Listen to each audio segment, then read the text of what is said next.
पुण्यातील telephone exchange प्रकरणी telephone exchange सेंटरसाठी online ग्राहक मिळवले. एटीएस पथकाकडून तिघांना या संदर्भात अटक करण्यात आली. चीन, पाकिस्तान आणि आखाती देशातून येणारे फोन लोकल नंबरवर पाठवत कोंढवा येथील बनावट टेलिफोन एक्सचेंज सेंटर गेल्या 8 महिन्यांपासून हा प्रकार या ठिकाणी सुरू होता. भाडेतत्वावर घेण्यात आलेले हे सेंटर तिघे जण चालवत होते. त्यातील 2 आरोपी 8वी पास तर एक उच्च शिक्षित आहे. एटीएसने नौशाद अहमद सिद्दीकी, मोहम्मद उजेर शौकत अली अन्सारी या दोघांना मंगळवारी तर पियुष गजभिये याला बुधवारी अटक केली.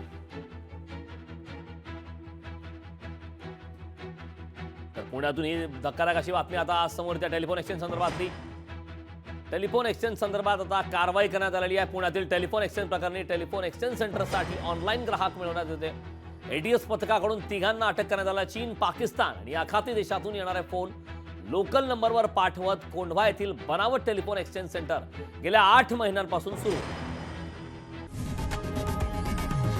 लोकशाही मराठी ऐका, पहा, जागरूक रहा.